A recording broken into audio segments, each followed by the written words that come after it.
and good afternoon. It is the Nikki Maduro Show. Of course, Nikki taking the first hour off to be with her daughter Marley, who's getting an infusion for Crohn's disease today, as she will be here for the second hour.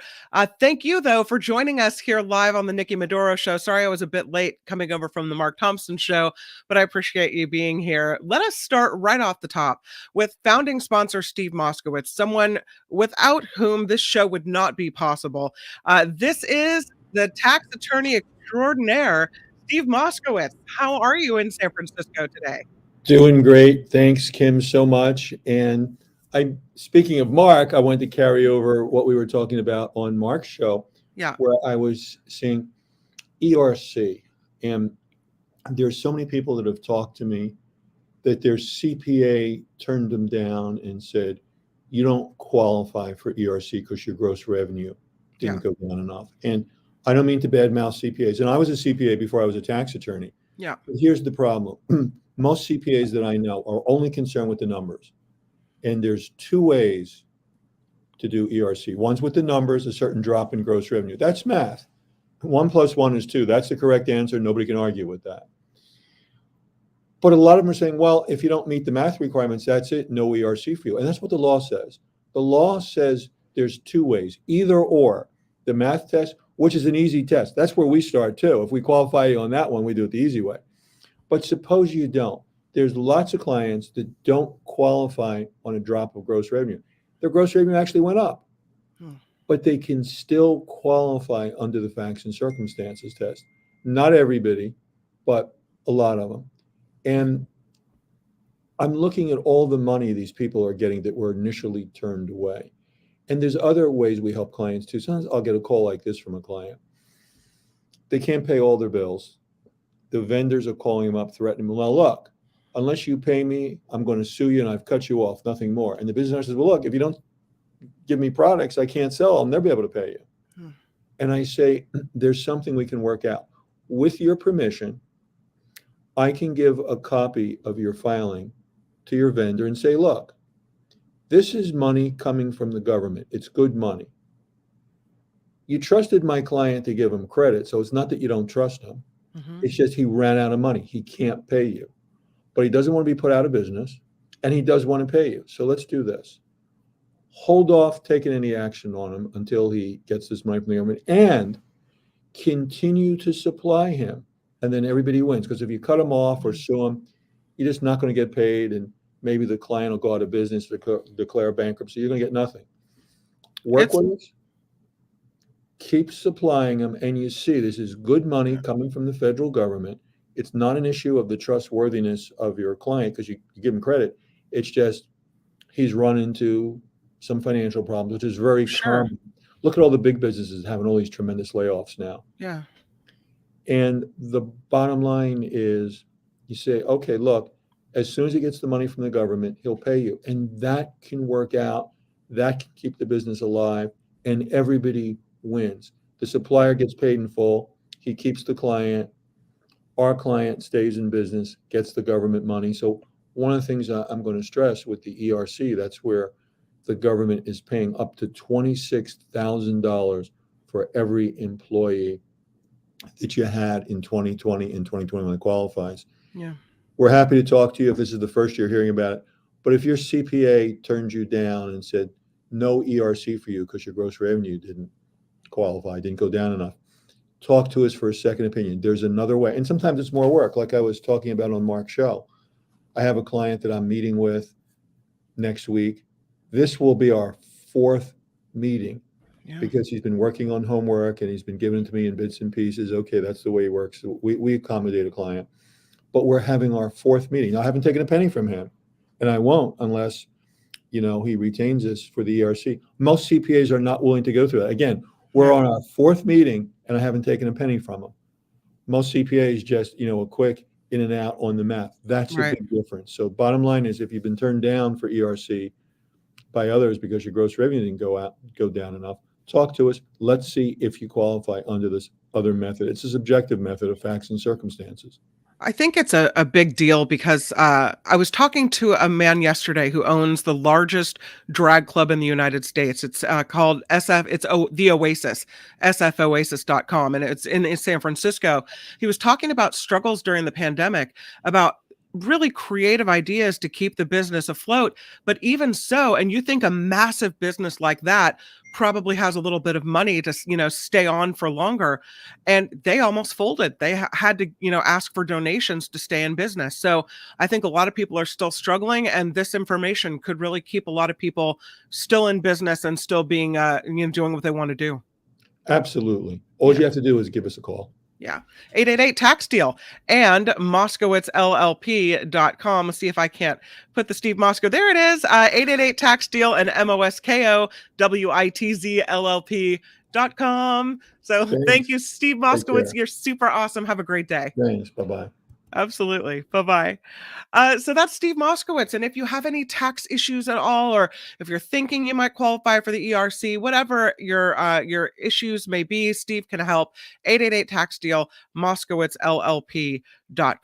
I am already seeing donations roll in, or contributions, I should say, roll in from you guys. And I just want to thank you so much for helping keep the show afloat along with Steve Moskowitz. So let's get to a couple of them, because right off the top of the show, Murphy Rowan, who is so awesome and always has the most amazing messages of support, kicks in $9.99. Here's to a great show. Andreas beat me to it. Hope everyone has a fabulous day. Yes, Andreas, $10. Nikki, you rock. Nikki will be here in just a few minutes, and she's got a really interesting conversation today about what happens when you are completely disrespected by your child. How do you punish? What should you do? What if it's so egregious and so repeated uh, that you don't want to hit a child, right?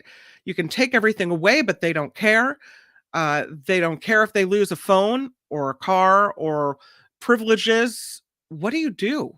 We'll talk about it and hopefully get your opinions about that as well.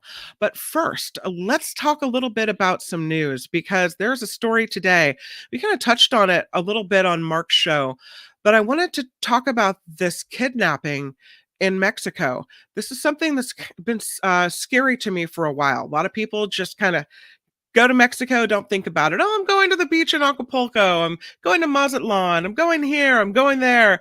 But Mexico is not the safest place in the world, and hasn't been for a bit of time. As a matter of fact, there are new warnings today from the State Department that out of the 32 states in Mexico, 30 of them are deemed not travel worthy by the State Department because of real safety concerns for Americans. So let's take a look at this story.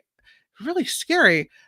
There are two Americans who authorities say were kidnapped in Mexico and found dead. They've been identified now, and the names are Shaywood Woodard and Zindell Brown. The body is apparently being examined by Mexican authorities before they are turned over to the U.S. government. There are also two survivors in this case, Latavia Washington McGee and Eric Williams. They were taken to a hospital in Texas for treatment. The families have been notified at this point. The Mexican government said at a press conference that Washington McGee, was found uninjured, and Williams suffered a bullet wound to the leg. There has been one arrest in connection with this case. One person detained in the connection with the deaths of two American citizens. The person identified as a 24-year-old. He was apparently undertaking surveillance functions of the victims as well. These four kidnapped Americans were found in a wooden house outside Matamoros, Mexico. Again, two alive, two dead.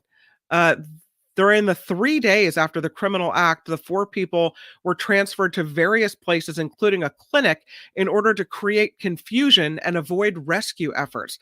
So the kidnappers went to great lengths to conceal where they were, to kind of convolute the story so that authorities wouldn't really be able to quickly discern what was happening there. This is a pretty scary thing. I don't know, I'd love to talk to you in the chat about whether or not you feel safe. Would you pick up and go to Mexico right now? Would you pick up and go to the beach in Mexico? Would that be something you were interested in? We've heard stories that This family had gone from South Carolina, the group of friends and family traveling from South Carolina to undergo a medical procedure across the border, according to two family members. And the friend group got lost on the way to the doctor's office. They were placed in a vehicle and taken away from the scene by armed men.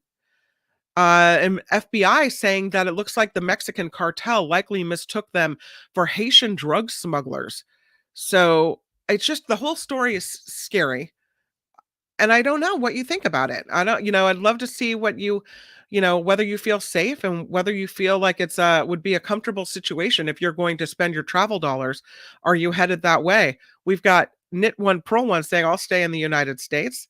1117 saying, yeah, no more parties in Tijuana. Too many cartel wars, Beth Farmer says. Mexico isn't safe anymore. It's kind of how I'm feeling about it is that it's not safe, but I feel like so many people go to Mexican beach towns and really discount what's happening. I remember my dad used to live in Southern California, and so my sister and I would go visit usually around the New Year's time, and we would go to Rosarito Beach in near Tijuana, Mexico. And my dad would not let us go shopping by ourselves. He would always want to be with us and kind of guarding us. And I feel now that he was onto something, you know. I used to think, "Oh, dad, overprotective, whatever." But you don't know. You're in a foreign country. We think Mexico's so close, but everything's different there. You think that it's because it's so close that it's just like an extension of the United States, but all bets are off and all rules are different. You got to be really, really careful. It is sad, Knit One Pearl One, a really sad situation. Let's see what else you guys have to say. Puerto Vallarta only. You feel safe in Puerto Vallarta. Okay. What's this going to cost Mexico during spring break? I mean, if it's, I think for a lot of people that maybe live on the East Coast and they could choose whether to go to Mexico or choose whether to go to the Caribbean, maybe the Caribbean is safer. I don't know. Harry says, I just looked at the State's Department's list. Even places like Cancun are now considered dangerous. Thank you, Harry. I appreciate you looking that up. Yeah. Chris Holgren writes, Vallarta, like Puerto Vallarta, I think you mean, is cartel territory. Neman says Rosarito Beach is quite safe. I hope so. Yeah, maybe safer than our schools. That's sad, saying something. Amy says, my best friend got kidnapped in Mexico and we were 15. We skipped school and she ended up getting kidnapped, but we found her about 10 hours later. Well, that's frightening, really frightening. This whole story, we'll see how it plays out and, what the person who's arrested, what they say they were looking for. I don't think if these people were going to Mexico and looking for cheap medical procedures, I don't think that they're really going to be the type of people that are going to have a lot of money to pay for things like, oh, I don't know, say ransom, right? So I don't know if maybe it was a mistake of a case of mistaken identity, like the FBI is saying. Whatever it is, though, I think we should all pay attention to it, be aware of our surroundings and our travel choices in the world. Saw a story on CNN earlier today, and it's talking about Michelle Obama and the headline says uncontrollable sobbing on the day of Trump's inauguration. She has a podcast called The Light Podcast, and she was talking about right after former President Trump was inaugurated, how she had to leave the White House. And we all kind of saw a clip of Michelle and Barack Obama, welcoming the Trumps into the White House and how that whole thing went down. She says it was the emotions kind of all pent up of having to leave their family's home after 8 years. She said her kids had lived there so long, they didn't really remember Chicago. So for them, that was home base. That was their home. And how emotional it was to leave their home, but also how much we were just holding it together those 8 years. She said, you have to act a certain way, be a certain way, and then that release comes when the doors close and you're out of the White House. She said, I cried for a half an hour straight. uncontrollable sobbing. That's how much we were holding it together for 8 years. She also talked about on the Light podcast that um, it reflects how we deal with relationships. She said after the inauguration, and we know whose inauguration it was Trump's. That day was so emotional on for so many different reasons. We were leaving the home we'd been in for 8 years, the only home our kids really knew. They had spent more time in the White House than anywhere. So we were saying goodbye to the staff and all the people who helped raise them. She said there were tears, there was that emotion, but then she said to sit on that stage at the inauguration and watch the opposite of what the Obamas represented on display. There was no diversity, no color on the stage, no reflection of the broader sense of America. It was hard. She said, you take your last flight flying over the Capitol there, and then she made a jab. There weren't that many people there. We saw, and yeah, she said it was really hard. It was really hard, and so I don't know. I think it's interesting what her reaction was and how how that transition in your life can bring big emotion. So that was the story from Michelle Obama today. I don't know if you've seen this, and I wanted to share this video with you about the U.S. Capitol Police Chief kind of tearing into Tucker Carlson over the offensive use of the January 6th footage. I won't share the video in case I get dinged on YouTube. But U.S. Capitol Police Chief Tom Manger saying today, Tucker Carlson about this footage shown from January 6th, the insurrection. He said it was the most cherry-picked, most offensive, and misleading conclusions about the attack. Because Tucker Carlson said, look, it looked like it was pretty peaceful, right? We all saw. We all saw what happened the day of the attack in real live time. So you can't just show us the portion of people that were waiting outside the Capitol. We know what was happening inside. We know what was happening at the doorways. We saw people trying to climb in the windows. People died. People died days after they were so affected by that, they took their own lives. It was just a peaceful protest. The Capitol got attacked. You are un-American, Tucker Carlson. Un-American to infer that it was anything but an outrage. Really. And another outrage in this whole thing is that the reason Tucker Carlson even had this video ahead of the rest of the media is because House Speaker Kevin McCarthy gave him more than 41,000 hours of video from all angles. He said the commentary failing to provide context about the chaos and violence that happened before or during these less tense moments, according to the Capitol Police Chief Manger. It's a travesty. I think we should all be really angry about it. I hope, and I know it's pie in the sky dreams over here.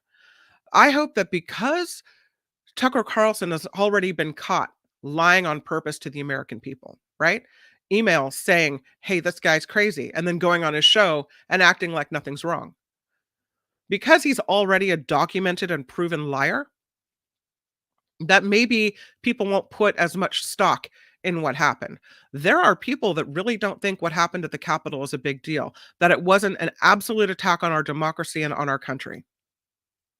The memo that Capitol Police Chief Manger wrote specifically called out Carlson's decision to air never-before-seen surveillance footage that he said showed the Capitol Police officer Brian Sicknick, who died the day after the insurrection. Carlson said he focused on this because Democrats have turned Sicknick into a prop and a martyr by overstating the links between his death and the insurrection. Carlson apparently, according to CNN, used the new video trying to undermine the known facts surrounding Sicknick's death, and to argue that January 6th was somehow less violent, less deadly, less of a big deal than had been portrayed. And Chief Manger also writes, the most disturbing accusation was that our late friend and colleague Brian Sicknick's death had nothing to do with his heroic actions on January 6th. The department, Capitol Police Department, maintains, as anyone with common sense would, that had Officer Sicknick not fought valiantly for hours on the day he was violently assaulted, Officer Sicknick would not have died the next day. If you had not caused him mental, emotional anguish and trauma, he would still be alive. The chief heaping praise on his police force, of course, for helping defend the Capitol that day, saying you fought like hell January 6th, you risked your lives to protect the Constitution and everything this country stands for. You, along with our law enforcement partners, saved every member of Congress and their staff. I don't know how it is that the Capitol Police Chief has to come out once again and argue that his officers protected people, protected America, protected our elected representatives. And how in the world Fox News, supposedly conservatives, are more pro law enforcement anyway, right? How you could try to turn the tables in such a way that you could make this thing seem like not a big deal, that you could say Sicknick's death had nothing to do with January 6th. I find it to be an outrage and a morally corrupt and bankrupt. I don't know. Let's check the chat, see what you guys have to say. I'm sorry. I get a little passionate when you talk about attacking my country. Harry writes, Fox is the only news network to admit in court that they are not required to tell the truth. Why do people listen? Honestly, why are people paying attention then? You know, in in every newscast, even if I comment and I'll note that it's my comment, not the news or the facts. But even, if you're looking for news, if you're looking for a kernel of truth, do you really just not care about the truth? Is that why you would watch that? Eh. Vilma writes, the only forum I've known Carlson to tell the truth in is a court of law. Otherwise, liar. Glad you're hip to it. Seems like a lot of people in this country aren't. John says the next time they'll start shooting these Trump cultists before they get that far. A lot of people said they should have. A lot of people said the minute the Capitol was breached, the shots should have been fired. That all those people climbing through windows and doors should have been taken out.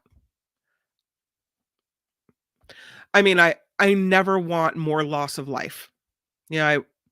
These are Americans. These are, despite their crazy thoughts, opinions, and actions, are brothers and sisters. So I don't want to see people mowed down. Maybe next time, after what happened this time, you're right. Police won't be taking any chances. Murphy writes, we all saw. Yeah, we did. We saw him climbing walls, breaking in, chasing people. I have the live feed playing the entire time, as did I, as I sat there, tears streaming down my face, shocked that this could happen in the United States of America. Yeah. Walter says 2 steps forward, 1 step back. Sad time, I'm sure, for the Obamas. Oh, regarding Michelle Obama's comments. Yeah. Nemin says they should have all been taken down. Wow. No fooling around, Nemin, with you, huh? Vilma says, I believe that more than 100 agitators is an insurrection, not a protest. And Harry has a new Fox abbreviation, fabulous, obnoxious, xenophobic. Okay. Square writes, PBS had a little woman correspondent almost pinned down with her crew. John writes, they should have given a warning shots first, then shot them if they didn't leave. You're talking about an assault on many lawmakers. Yeah. And Chris says, name one unarmed insurrection in history. I can't. I really can't, because I don't know that about insurrections that much, other than the one we just saw. To me, it's something that doesn't happen in America. I'm sure it has in the past, but I never thought I'd see the day. So I don't know. I thought if you're trying to make excuses for what happened there by saying it's happened before, so that's somehow okay, I'm not going to go along with that one. All right, let's do a little bit of news now, and then we'll come right back to the Nikki Maduro show. Again, Nikki will be along in just a little bit to talk about what happens when you have a child that completely disrespects you, and how hard sometimes parenting can be. talk about some other things as well. But first, this is the news. I don't know if I can play the little news sounder, but I'm certainly going to try. And thank you for bearing with me as I do all of this myself. Now, from There it around the is. world to Hey. up your street, the Nikki Maduro Show presents News Czar Kim McAllister. And this report sponsored by tax attorney Steve Moskowitz at 888 Tax Deal. There are search and rescue operations underway after two small planes collided in central Florida. Winter Haven police say the crash site is near Lake Hartridge in Polk County. It is unknown at this time what caused the collision or if there are any injuries. A new bipartisan bill would give the Commerce Secretary the power to ban TikTok. Virginia Senator Mark Warner among those detailing the legislation on Capitol Hill. Before that, he told CNBC it will enable the secretary to take action against tech companies in 6 foreign adversary nations, and that includes China's ByteDance, which does own the TikTok video app.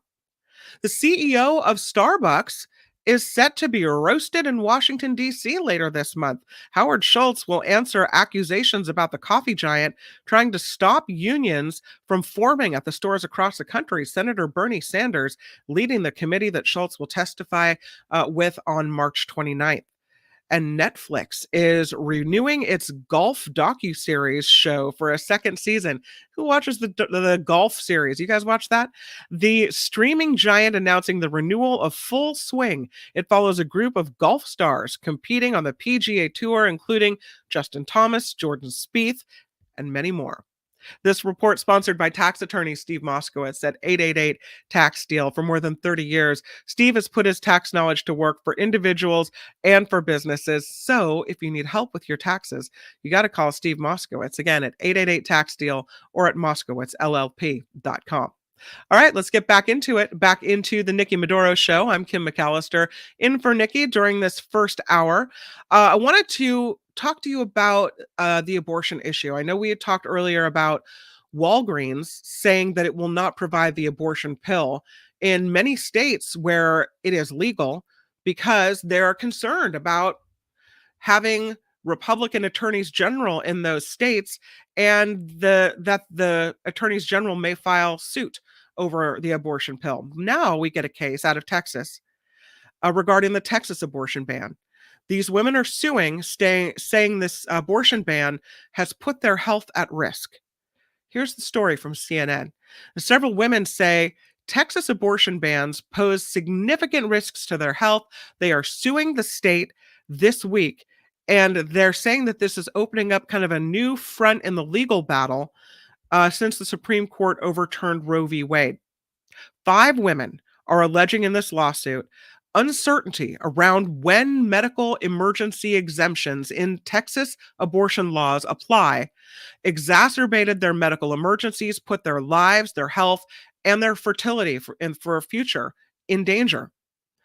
The quote is, to the extent that Texas's abortion bans bar the provision of abortion to pregnant people to treat medical conditions that pose risk to the pregnant person's life or significant risk to their health, the bans violate pregnant people's rights under the state's constitution provisions, protecting fundamental rights and the right to equality.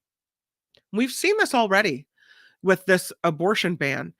There was a story recently that this woman had been told by her doctors, and then a second opinion, her baby would be born and it would die a very painful death, suffocating within minutes, because it would be, I think it was born without, I don't want to say without lungs, but for some reason without the ability to take air and do what the body needs to air.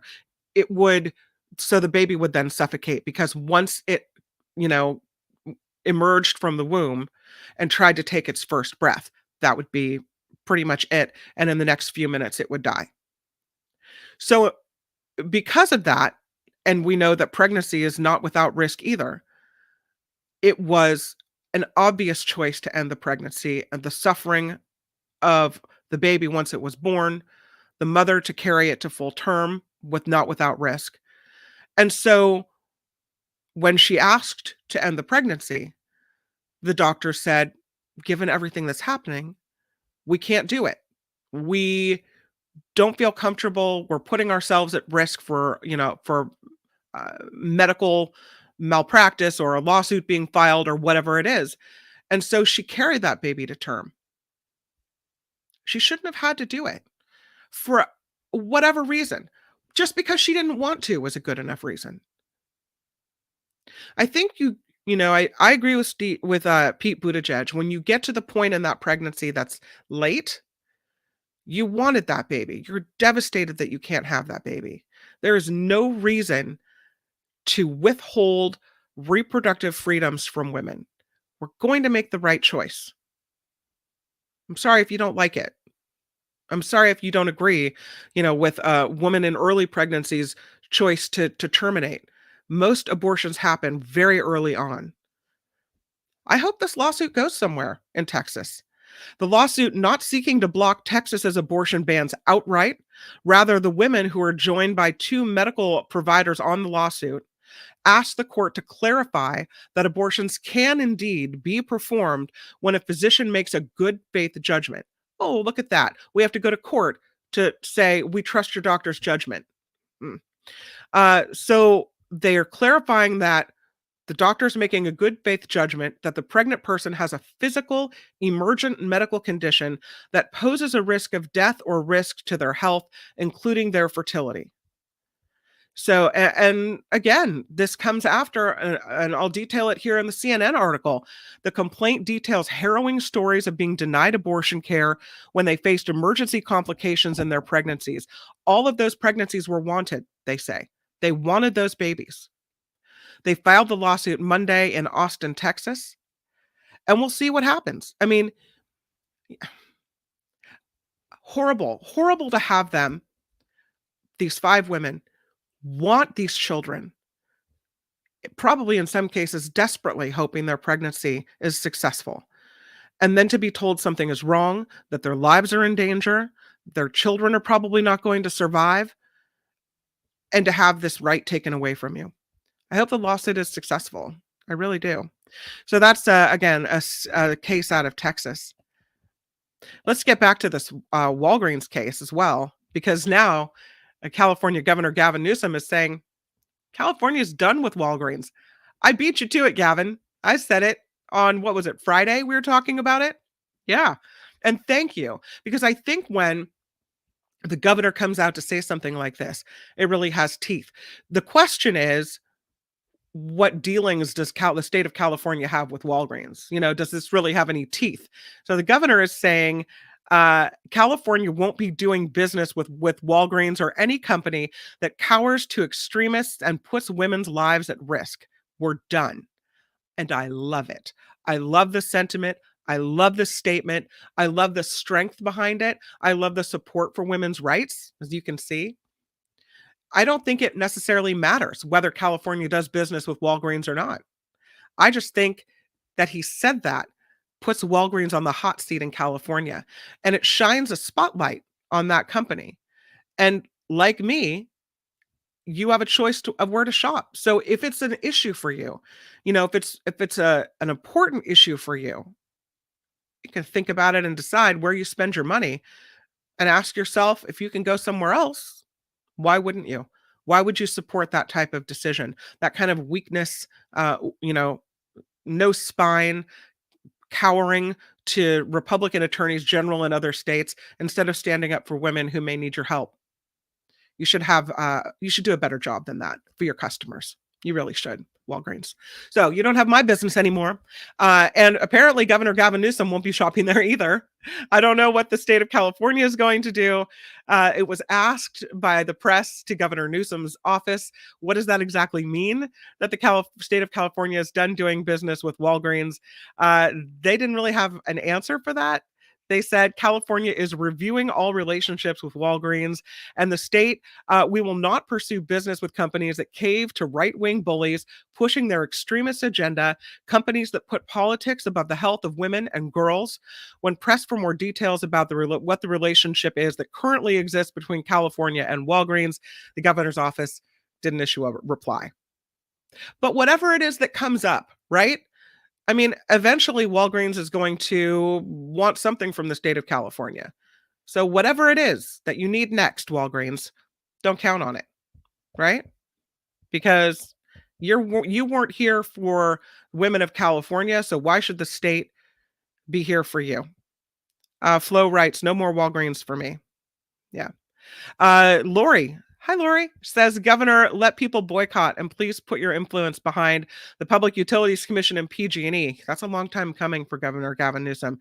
It's one of the big things I have a problem with him for, and housing issues as well. I think he's tried with housing issues though, Lori. Really, he's tried. I don't know if he's had a lot of success, but he's tried. I'm boycotting Walgreens. No power to address energy and housing issues. Yeah. Randy writes, so what is Walgreens supposed to do in the states where the pills are not legal? Well, if I think as a store operating in a certain state, I would say you have to meet the laws and rules of the state you're operating in. The problem, Randy, is that in 30 states where it is legal, they've decided not to sell them because they're scared of a lawsuit, because they're scared of the Republican attorneys general in those states. So I don't think anyone can argue that, if you're in the state of Texas and the Texas law says, I'm sorry, you can't sell this here, that you can't sell that there. And I wouldn't fault them for that because it's not their fault, it's the state's fault. But what you have here is places where it is completely legal and they're afraid and they're cowering to the pressure. That I have a problem with, Randy. They didn't stand up for their customers or women. And so that's the issue.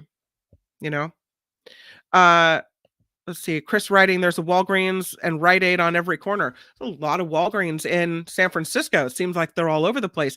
As a matter of fact, I just read it this morning that California is one of the states that has the most, more than 500 Walgreens stores in this state.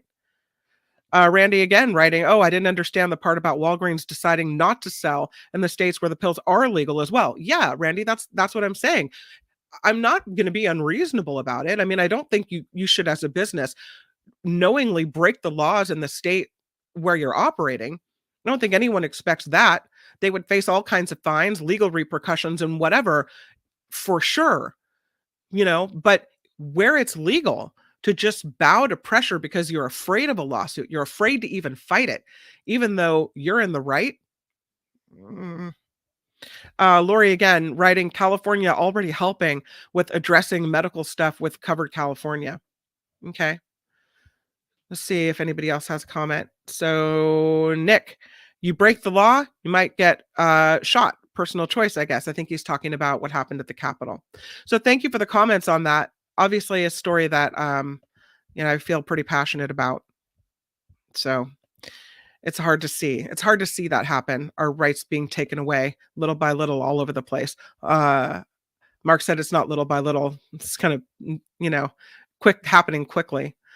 Let's talk about the story out of the North Bay. I'm going to try to show you this video.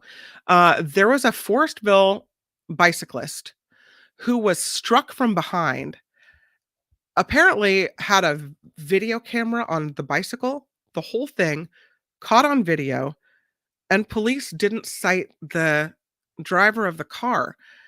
Absolutely outrageous. The camera capturing this moment happened April 1st of 2020.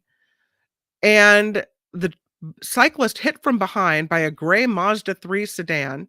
They know who the driver is, Michael Bernard out of Monterey.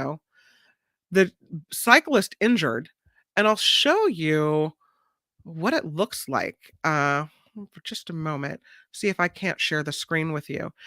And the accident, I don't know if it's an accident. It looks kind of more like something more than an accident. It happens at the end of this video.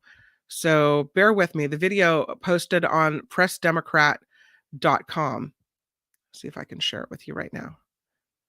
Yeah. Okay, here it is. So this is the video of this accident. Along through Forestville, peaceful, nice bike ride, pretty trees, very clear. Everyone, no disability issues, right? Guys, kind of near the bike lane, back and forth on that white line, but there's a lot of vegetation growing. 2-lane road.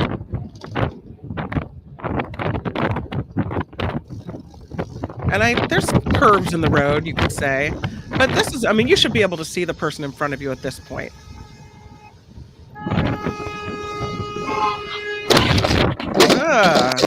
Yeah. So, I mean, I'm just saying that's that's pretty obviously, I think, the driver's fault. There was horns being honked. It, looked like more than just an accident to me. Maybe they're angry at the cyclist, wanted the person to get out of the way, didn't want to slow down. I don't know what have you, but the driver was not cited in this case. It's pretty outrageous when you look at what happened there, that the driver, didn't even get a ticket, just walked away from that whole thing as if it was no big deal at all. And the cyclist is pretty upset about it. Now releasing the video from the back of the bike, I mean, that's kind of cool that they can take video from the back of the bike. Maybe it was a rear mounted helmet or something. Pardon me. The driver hit from behind, so the camera was pointing toward the rear. It left the cyclist with chronic pain, especially in his rear end, lower back area. Um, yeah, he's upset with the CHP. Despite seeing the video of the collision, the officers, which clearly show, according to the cyclist, reckless driving on the part of the driver, the CHP officers didn't even write the guy a ticket. Yeah, I think that's pretty outrageous. The Mazda we saw approaching from behind, driver leaning on the horn. The car speeds up, trying to pass the cyclist, and as it moves right to avoid a pickup truck coming the other way, goes back in and slams into the cyclist. Rather than brake, this, according to the cyclist, the aggressive, impatient motorist tried to thread the needle and get in between the biker and this pickup truck. The bike was knocked out from underneath the cyclist at about 20 miles an hour. The bike was gone. I landed square on my tailbone, he tells the Press Democrat. CHP is saying the cyclist actually had some blame here for not riding his bicycle as close as practicable to the right edge of the road as required in the California Vehicle Code. But if you look at that video, there's so much growth there. He was as close to the white line as he could. I'm not a cyclist, but even I can see the guy was trying to stay as far as he could. The conclusion, according to police in a report, appears to be based on an incomplete reading of the section of that vehicle code. It does allow bicyclists to ride in the middle, to take the lane, as bikers often say. It's too narrow for a bicycle and a vehicle to travel safely side by side, and that means that you have to share the road. Apparently, the officer may be unaware that that is the law or didn't apply it in his case. But, it looks like the Sonoma County District Attorney's Office is disagreeing with the CHP on this one after seeing the video. So, I don't know what's going to happen. It's not clear to me whether this driver can be retroactively cited or what happens in this situation, or whether this is kind of lays the ground for a civil suit. But I think that video is absolutely outrageous that you could see that and still feel that, that's somehow the cyclist's fault. Vilma writes, I believe the police erred. Joe Box, what up, Joe Box? Did you ever get the banner? I hope so. Fingers crossed. Joe Box, yo, hey, you, says that's why all drivers should have a dash and helmet cams. Really helpful in this scenario, isn't it? Square writing, the driver wouldn't have attempted that stunt if the motorcycle was CHP. Probably not. Calvin Wong says if there was no video, no chance at charging anyone at all. Randy says, I think the DA can charge that driver even if the police didn't. A civil suit definitely warranted in this case. Yeah, and that may be what the cyclist is laying the ground for in coming forward with all this. And it looks like now with the DA on their side, they may have a shot at it. Yowza says, oh, the driver's insurance company is going to hate that evidence. Assault with a deadly weapon is a few tons. I don't know if you can prove assault. That honking of the horn seems pretty kind of angry and aggressive, though. I don't know. I mean, I think you have to call it an accident still. It's scary. That was scary. And that to me, unless there's a path like a pedestrian and cyclist only path, I think would be the way I would go, because riding bikes along with traffic, even these Sonoma County back roads, it's the county where I live. It's scary enough in San Francisco where you see cyclists get sideswiped all the time. You think, though, if traffic is a little slower and what have you, that it would be safer, but you've got these twisty, windy roads, and people try to whip down them really quickly, and that's what you end up with. So I feel bad for that cyclist. Chris says civil suits won't fix the pain from your fused spinal column. No. JR, bicyclists can still, I think you mean sue, regardless if no citation was issued. Yeah. Uh, yeah. Dave writes, I really dislike bicyclists, but that was clearly the driver's fault. I'm on the biker side on this one. Yeah. I mean, I don't think you can see the video and really go any other way, because it seemed to me that the bicyclist was trying really hard to stay over. I don't know. That's what it looked like. So thank you for your comments on that. Let's do Jim. One more from Jim. Double yellow line, no passing, right? So the driver shouldn't even have tried to do that. Someone in that car rear ends another car is liable and can be cited. Well, in the vehicle code, you have to treat a bicycle like a moving vehicle. That's why they have to stop at stop signs, right? Why they have to obey the vehicle code. So yeah, stay behind the bike. I know it's slow.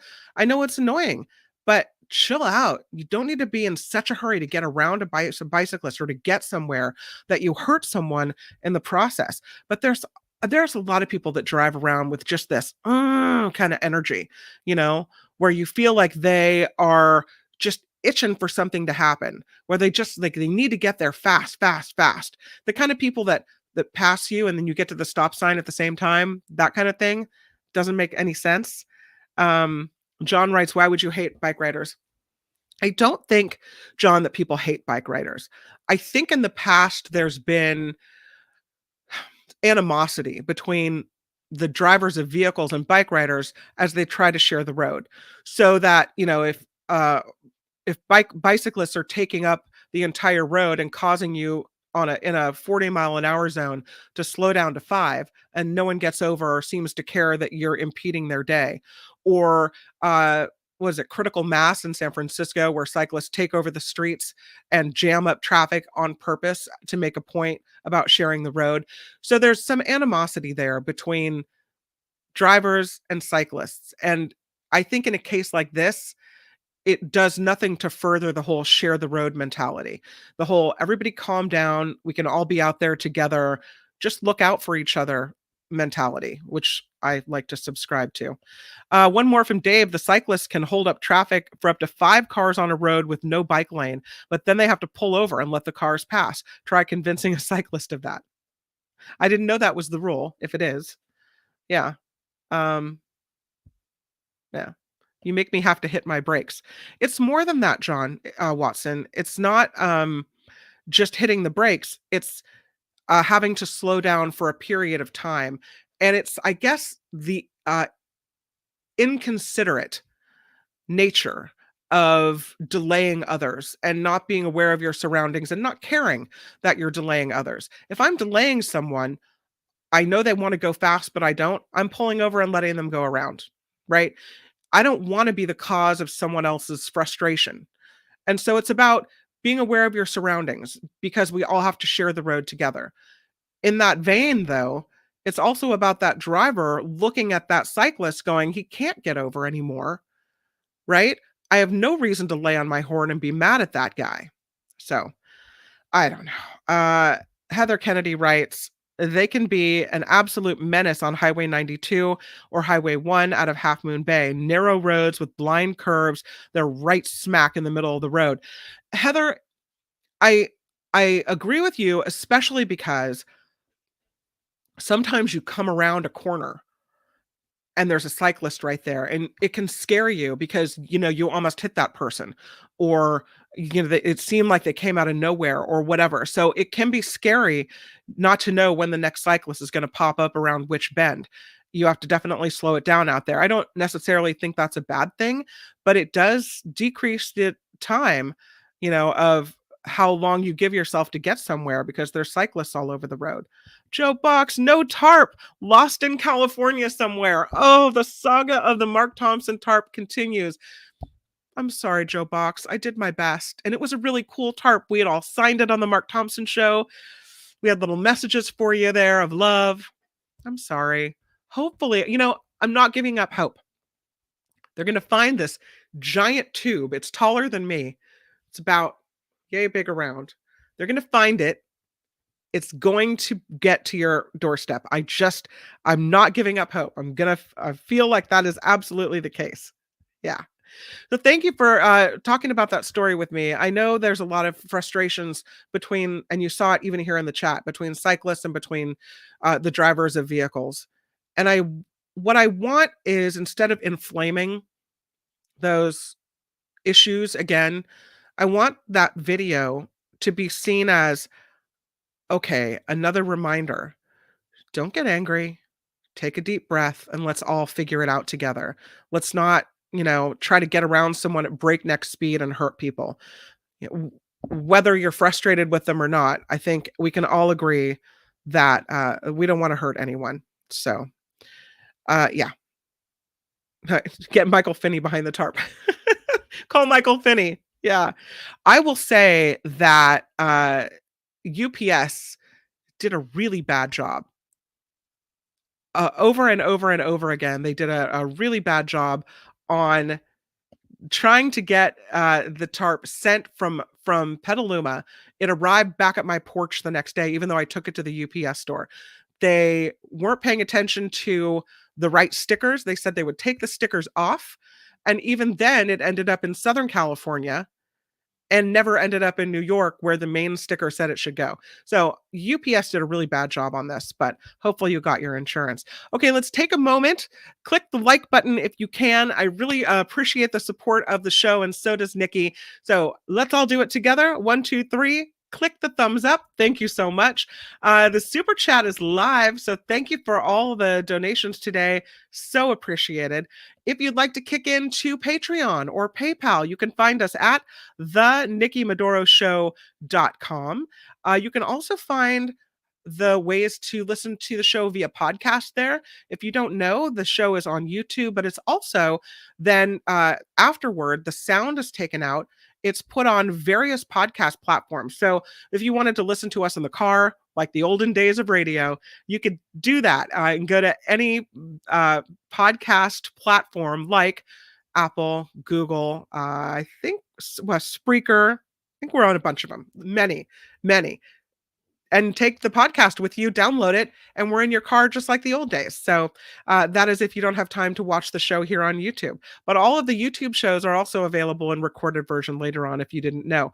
Also, Nikki has some really cool merch at themadoroshop.com. So thank you for all of that, and we appreciate it. Right now, though, let's see if I can do this right. I'm hoping that I can. But Nikki had talked to a very good friend who's having serious problems right now about motherhood, I should say. And not really knowing how to handle a situation. And so I know Nikki's going to pop in here any minute, and we would love to talk to you about your thoughts on all this and what you think she should do. So please take a moment, watch this interview that Nikki's got. Let me see if I can share the screen with you. Hold on. I'm sorry. I'm new at all this. And let's see what you have to say. See if you think that that you have any ideas for her that maybe could be helpful. We're kind of crowdsourced parenting right here. This is what it's about. Hello, and thank you for joining us on the Nikki Madoro Show. And this is a pre-recorded interview, as you guys may know. Kim McAllister will join us in just a moment. It's a new feature that I'd like to keep going because, as you know, I'm a mom. Kim McAllister's a mom. Parenting in 2023, it's difficult. It's, I think when you're young, before you have kids, you think you know exactly what kind of parent you're going to be. right? Maybe you're going to be just like your parents. Maybe you're going to be nothing like your parents. You watch people that are parents, you're like, I'm never going to do that. Or if my kids do this, I'm going to do that. And then you're in the situation and you're like, what the hell do I do? Like, what is the solution to whatever problem you're facing? I think all of us hope, I know as a parent, I hope my kids trust me. I hope that my kids talk to me openly, that I know what's going on in their lives, that they trust in coming to me. I know that as a kid, I thought that my parents were just the straightest of people, right? And not saying that they're not. It's not like they were, selling drugs on the corner or anything like that. But there was this kind of, and I wouldn't even call it a game, but there was just this thing like, all right, they knew what I was doing. I knew they knew what I was doing. We kind of kept up airs, but at the same time, I was honest with them about, certain things. I was busted for things. My parents were well aware of the stuff that I was doing as a kid. And I wasn't a terrible kid. I would say I was a typical teenager. Now, am I raising my children in the same way? I guess in a way I am.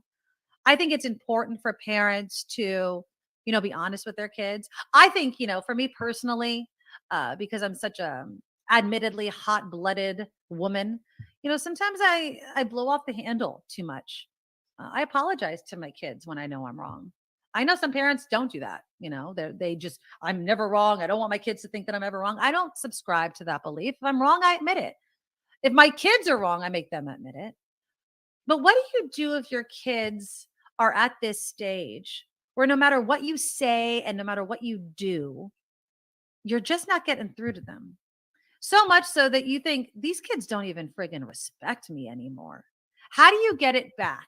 Especially when you do consider yourself close to your children, that they come to you with everything. I want to welcome a very special person to the show right now. And this is probably one of my oldest and dearest friends. She's one of my best friends still, even though she left me in California to move to Idaho. Yeah.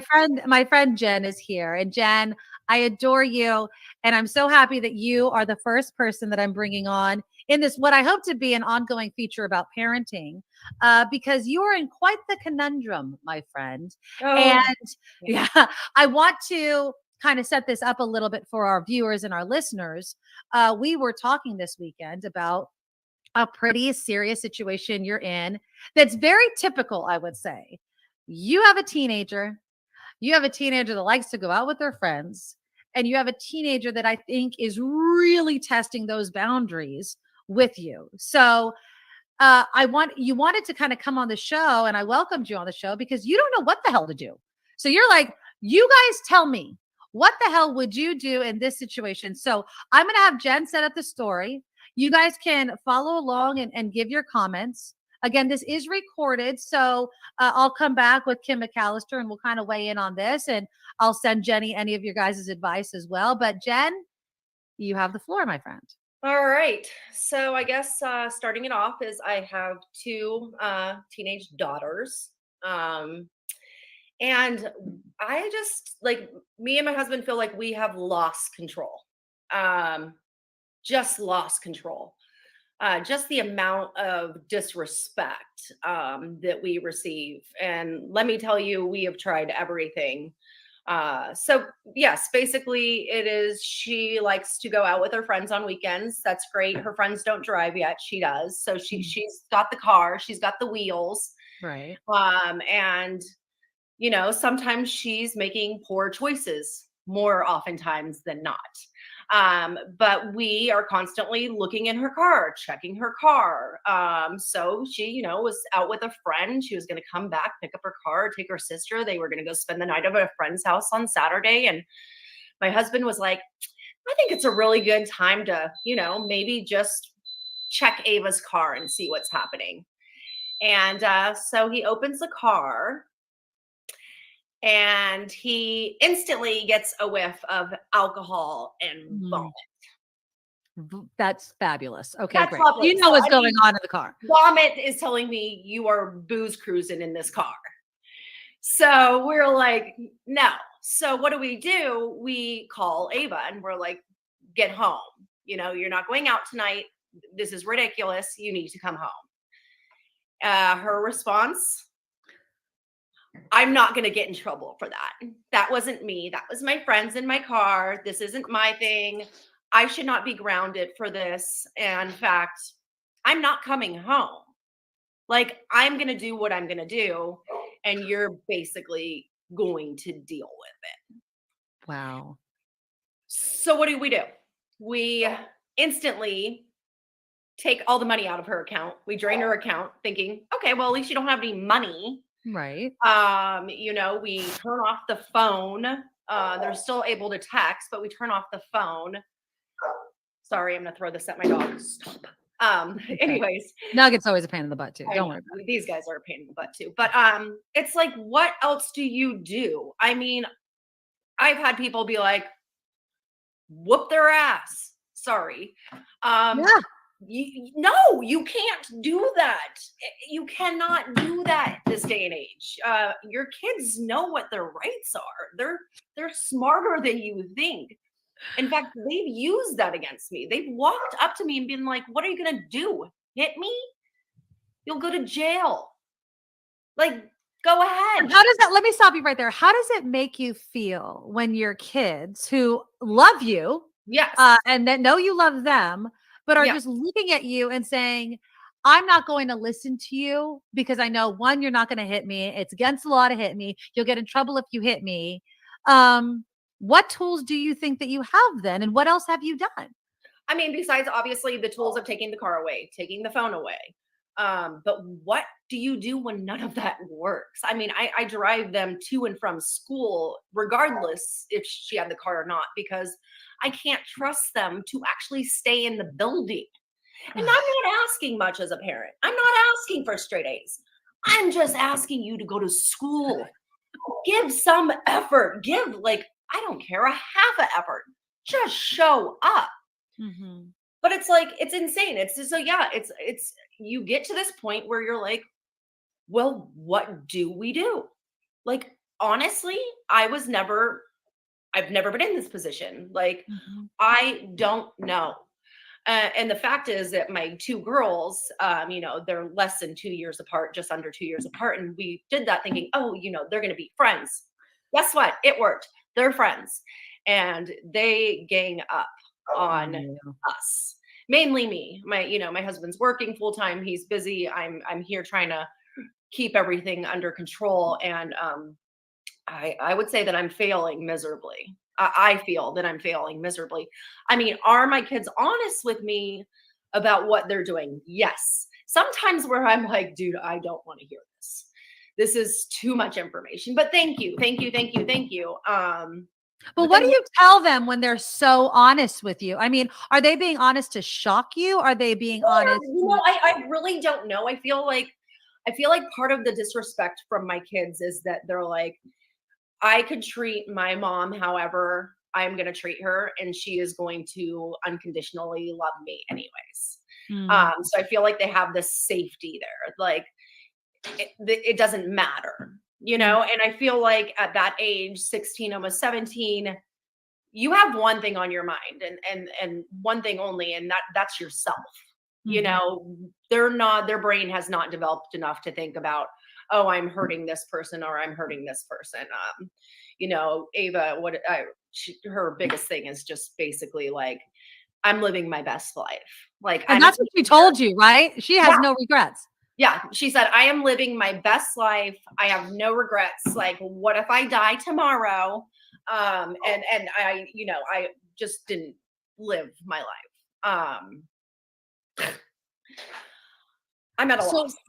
So when they are talking to you at the height of disrespect, what sort of things are they saying to you? Oh, honestly, I mean, most of their disrespect, word-wise, I mean, obviously, blatantly not coming home is just unbelievable. It's total disrespect. It's total disrespect, and just like, nope, I'm just going to carry on with my plans as if nothing happened. Screw you, deal with it. Oh God, it's mainly through text messaging, which is why we turn the phones off.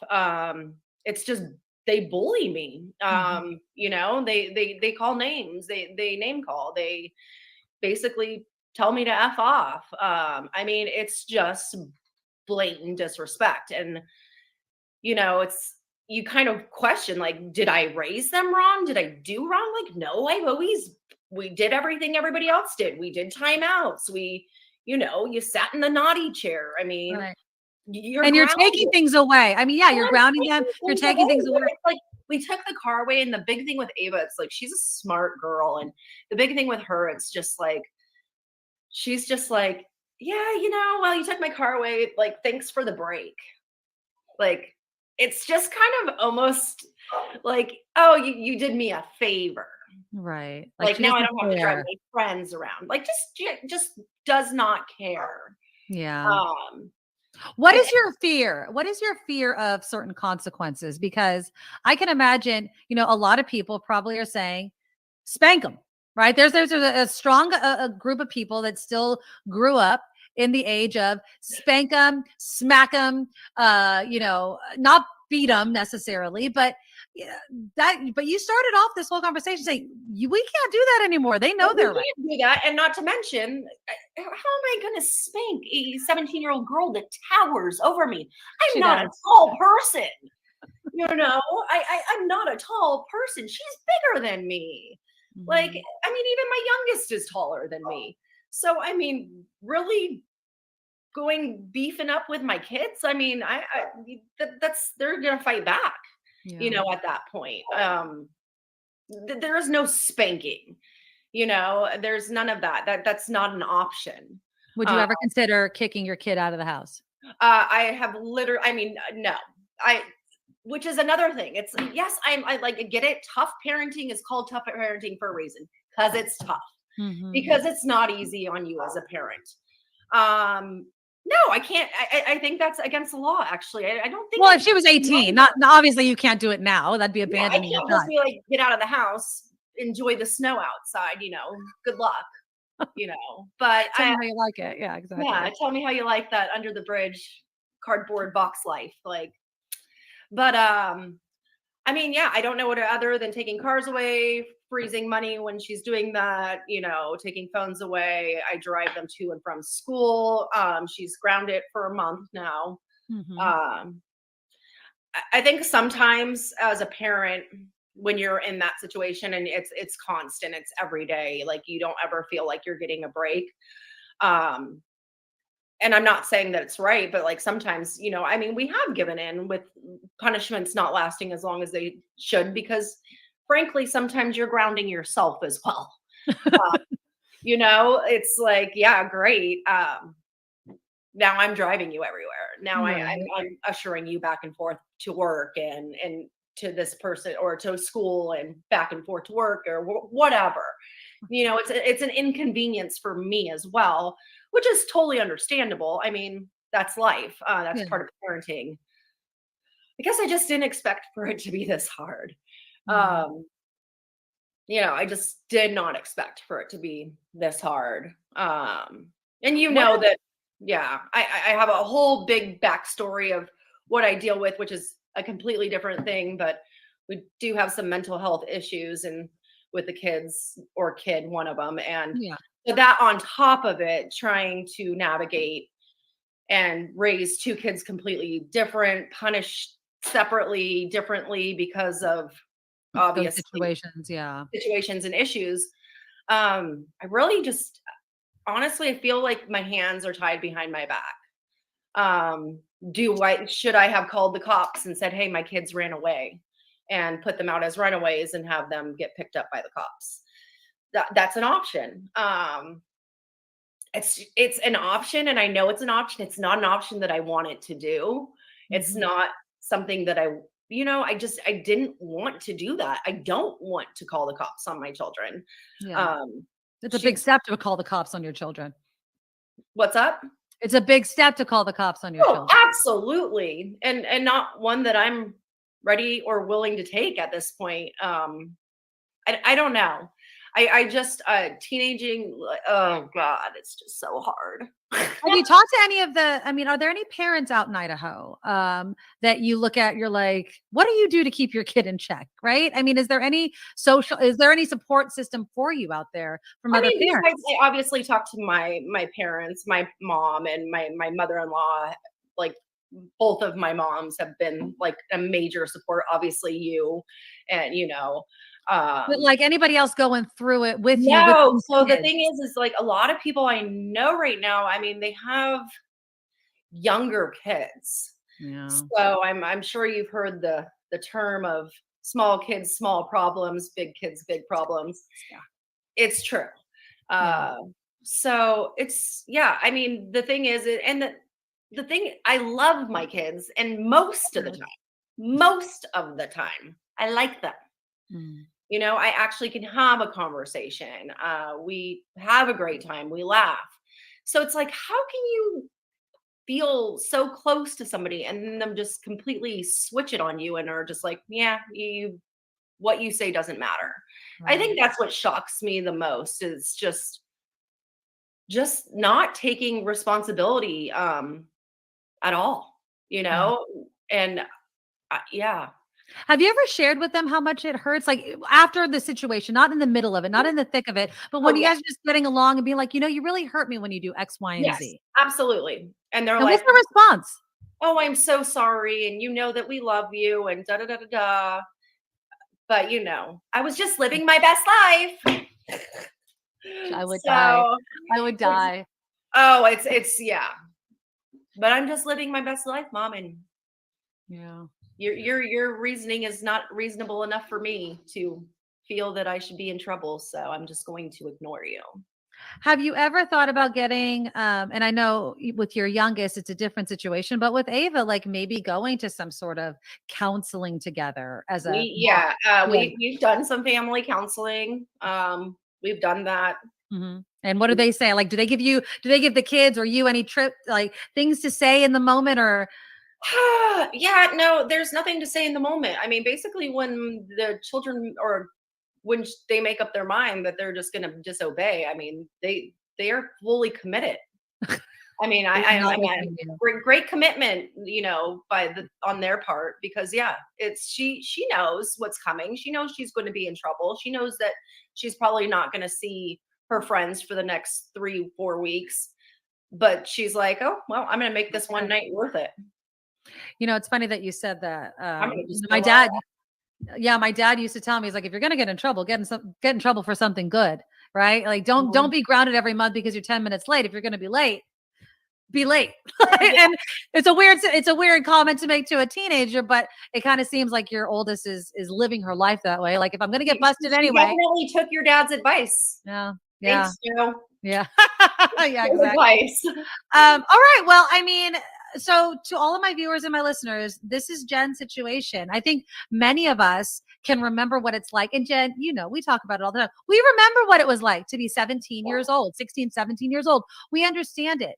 But there has to be a point where you have to get the respect back. And how does Jen do that without obviously breaking the law and beating the crap out of her kids? Because honestly, and I don't spank my children. I never have. I'm not that type of person. But I will say this: when I have conversations with you, what did I say? I'm like, smack her. I'm like, if she said that to me, I can't imagine being able to restrain myself. But again, I don't have a 16, 17-year-old kid. I Yeah. don't know what it's like to go through it. I honestly don't know what God is trying to teach me. Like, I Yeah. feel like I'm like the most patient person in the world at this point.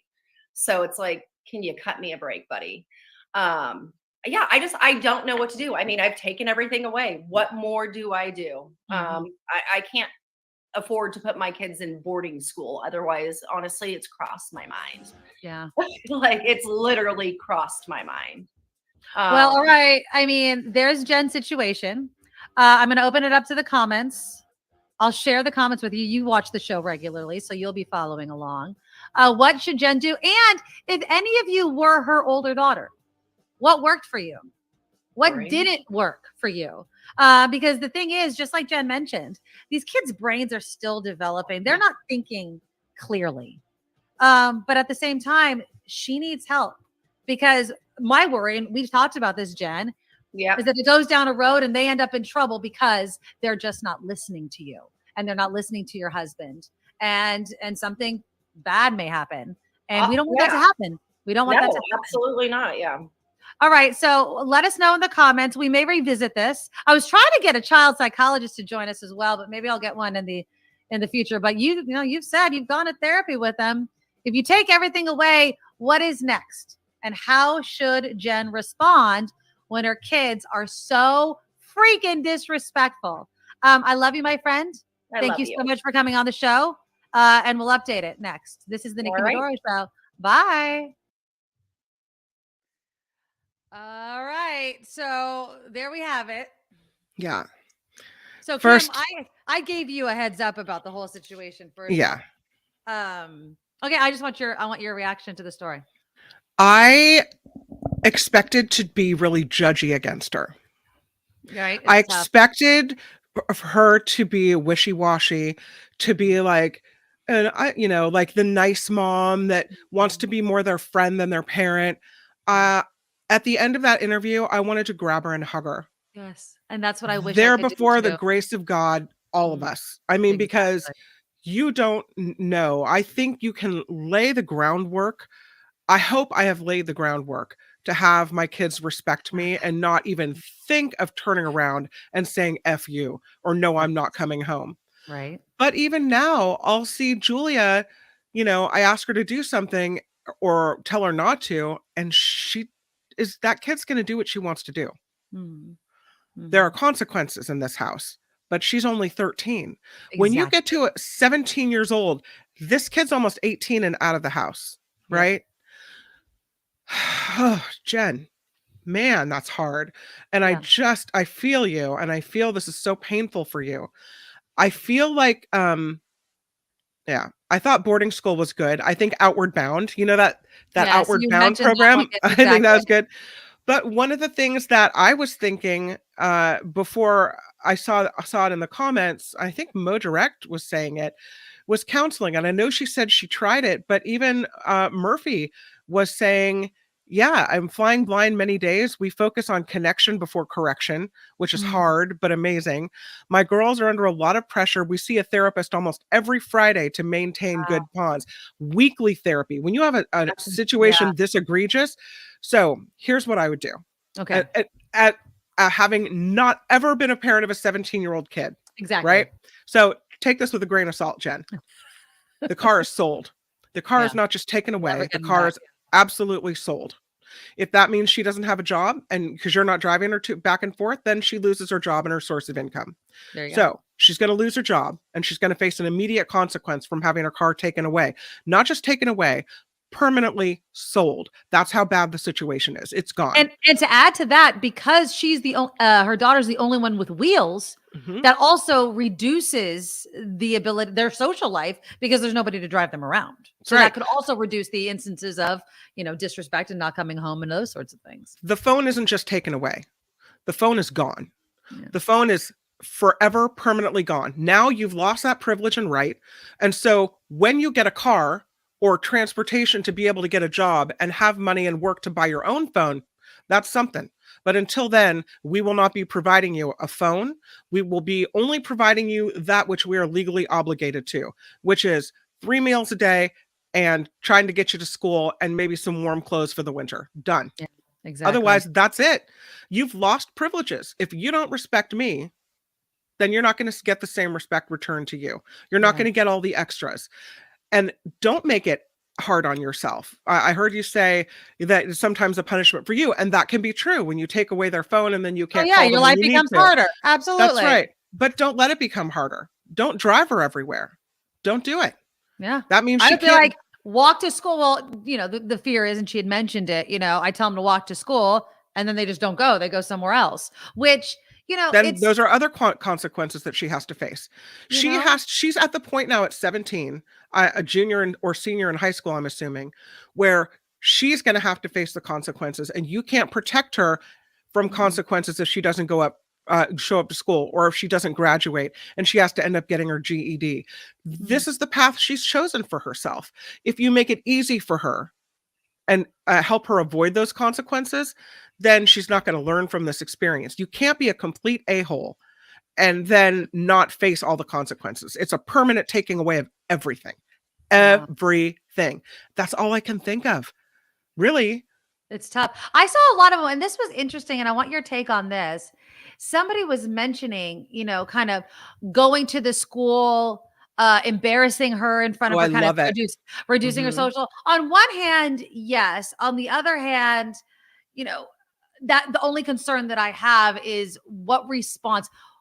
I always believe in the consequence should match the crime of crime, right? Mhm. Public humiliation, those sorts of things. I think, you really have to use a scalpel in making a decision of how you're going to really harm somebody, especially because let's just, for instance, say I show up at my kid's school to embarrass them. All the kids get it on their phone. And then I lead to this perpetual bullying when Mhm. all I was really trying to do was this. And now I'm punishing her in a completely different way that may never end socially for her. She's a senior in high school. It's a consequence. She'll deal with it. Yeah. The other thing is, if you can't afford boarding school, Right. Which what you can't. about taking the kid out of the situation? You said you are close with both of your mom and your mother-in-law. She has to go to a brand new school in a brand new state or whatever, and she's now living with her grandparents for the last 6 months of high school. Yeah. Well, unfortunately, they all live in Idaho. They're all, Mm. and I saw somebody else questioning the kids have lived in Idaho most of their life. Mhm. They lived in Southern California for a while. They were born in California, but they've lived in Idaho for quite some time. So it's not as if this is a new thing. The whole living her best life. Neiman had the best comment. She could live her best life out of my house. That's what would come out of my mouth. Like, fine, there's the door. See how far the best life gets you when you have no money, no job, no car, no phone, and I'm not going to provide it for you anymore. Now I adore these girls. Jen's older daughter, she really is. I mean, she's just she's full of, she is full of life. The whole best life thing. I adore her. I really Mm. do. But it breaks my heart to hear the stories that one of my oldest friends is telling me about how these girls who on one hand, I know love their mother. Like, I know these girls love their mother, but like, you're treating her this way, and it's not a one-off. You know what I mean? I guess one thing if like, oh my God, my teenager's like on it today, but this is a consistent, what I consider, and I don't think it's too far to say this. And by the way, these girls are going to be watching this show, by the way. It's abuse. You're abusing your mother verbally and emotionally because it is a consistent behavior. And that's what's heartbreaking is I know the relationship Jen has with her kids. And I know how hard she's worked on having a close relationship. Yep. But, it breaks my heart for her because what she's getting in return, I believe, is beyond the typical teenage kind of misbehavior. And it's Mhm. going into the realm of, because of the cussing, because of the, the texts, because of the blatant straight up, I'm not listening to you and there's nothing you can do about it. And I'm literally saying those words to your face. That is abuse. And I don't know how I would feel if my kid did that to me. Do you feel? I know how I would feel. I would I'd be heartbroken. I would lose it. She'd be going to Michigan to live with her aunt and uncle. That'd be it, and she'd probably be happier. But question is regarding Jen. Do you feel like she has more of a friendship relationship with her kids, or did she lay consequences throughout their childhood if they did something wrong? Was she a strong parent? Now, again, these are the stories that I don't live day in and day out with Jen, but I would Mhm. assume so, right? I mean, I think it was, and she had mentioned in our conversation, I did the same thing, the timeouts as they were growing Mhm. up. Somebody mentioned in the text though, the influence of friends. Could it also be that yes, Jen and her husband were instilling consequences, although she admitted that sometimes, they'd end early, which is a mistake, right? If you Yeah. say you're punished, that is definitely one thing I would say, keep it to the Yeah. end. But Because it means that you don't have follow through, and then they know right. that, and then there's wiggle room, and then Yeah. yeah. But I Yeah. mean, I would say that the way I would describe Jen's parenting is what a lot of us do, right? You try to instill in them a moral code. You Mhm. try to keep the door open so that they trust you and tell you things. I mean, she's losing her mind with the amount of honesty that they give these kids. But I've asked her, I go, do you think that they're telling you to shock you? Do you think that that's also another form of disrespect? Is like, I went drinking. And I'm telling you this not because I'm necessarily close to you, because I'm obviously am, but I'm also telling you because I know there's not going to be a consequence for it. And it's so difficult, Kim.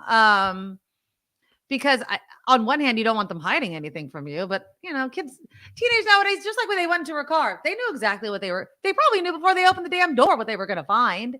And taking away the car and the phone and freezing the bank accounts, that's definitely a yes. But what more? What more needs to happen before it clicks in these kids' minds that you can't do this to your mother? No, it's really unacceptable. So many great stories.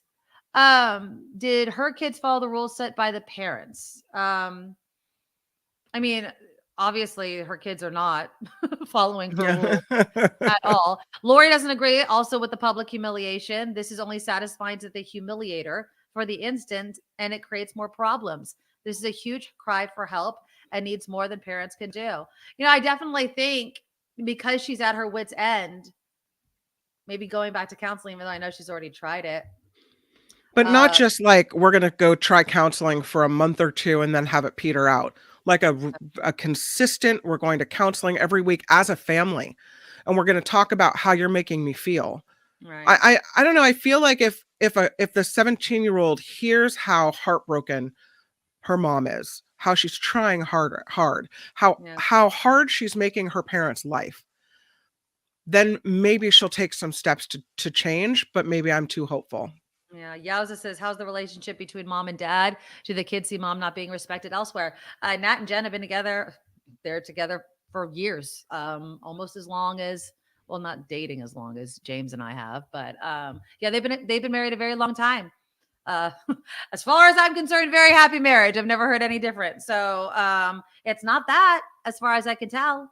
I would look outward to her friends. How do her friends, Jen? I know you're listening. How do the friends treat their parents? Is this are they mimicking behavior they see in their friends' homes? Like, wow, so and so gets away with it. Maybe I can get away with it, and maybe one or two times, and then you feel like you can continue doing it. I think it's a change of setting. Another family member. Go back to California, Jen. Make me all happy. No, she's out. She's living with another family. Maybe it's you. Maybe it's Jen or me. Maybe you. Maybe she's shipping her kid off to live with the last. Oh yeah. I'm gonna knock her kid into the last 6 months of high school, because she doesn't have the same relationship with her mom that she has with you, right? So if you want to make sure look at this point, you want to make sure your kid survives and graduates from high school. These are your two goals, right? So how do you do that? Ship her off to California, serve your last 6-month sentence of high school with Nikki, and you don't have a lot of friends to get in trouble with, and maybe you're not going to have a car, you're not going to have a phone, whatever. Maybe that's how you do it. Maybe you have a friend or a family member in another area that you trust that can handle it, because maybe it comes down to change of scenery. It's just not going to work. Maybe it does. All right, we're going to read more comments. Did you have headlines? I know you've been doing my show and Mark's show. Oh, if you want them, I have them, but you don't have to have them if you don't want them. How about that? It doesn't matter to me at all. Best life equals stupid. Sounds like an entitled brat that's been allowed to run out of control. She's on her way to juvenile justice system real soon. Mom should not blow cash on defending her legally. What's really interesting about Luisa's comment is, we've had that conversation before. Jen and I, we grew up together. I've known her just as long as I've known my husband. Same group of friends. And we've seen friends, very close friends, get into this type of trouble that there's a possibility her older daughter could find herself in very, very quickly. I was sharing a story in high school. I think I've told you guys this. I was pretty much grounded my entire freshman year of high school. And it was, I was making the joke to her about my dad. It was always because I was 10 minutes late. But it didn't matter to my dad that it was just 10 minutes. I was grounded for a month. And I'm not kidding. I was grounded for a month. Now, Mhm. if I was dating somebody or if I had friends and they wanted to come see me in jail, basically my house, they could come over. We couldn't leave and go anywhere. They could come over so I could have at least some sort of relief, but I could not go anywhere with my friends. I had to stay home. And it was a solid month. And then the minute I would not be grounded anymore, the following weekend I'd go out and I'd be like 10 minutes late. And he's like, you did not learn. Another month. And I tell that story all the time because I had friends, I had casual friends that I was hanging out with that weren't up to any good. Mhm. And I know where they are now. Now, I'm not saying it's all because of that, but sometimes parental intervention can really change the course of a kid's life because there's an actual punishment and Mhm. it's followed through all the way on, and it keeps them from moments that leave an impression on them, right? Yeah. That let them get into trouble, that teach them how to get away with things. And so I was saved by being so freaking stupid so often and getting my butt grounded month after month after month. And it was a month. There was none of this 2-week business. There was none of this 1-week business. My dad, month. Yeah. I think he just loved me and just always wanted my ass around, but I I don't I know. will tell you that my parents are divorced, Okay. and I had a stint of time where I was angry about it. I was I an would angry imagine. I was an Yes. it was really, really painful and hard, and my mom and I were not getting along. I was probably Julia's age, so 13, 14. And when I was a freshman in high school is when it really got bad. And we were Mm, fighting. yeah. It was bad. And my dad moved back to California in the Santa Cruz area and said, "All right, come live with me." And so I did. That's why I went to high school in the Santa Cruz area. Right. My relationship with him was different. It's no fault of hers, honestly. It's just a different relationship.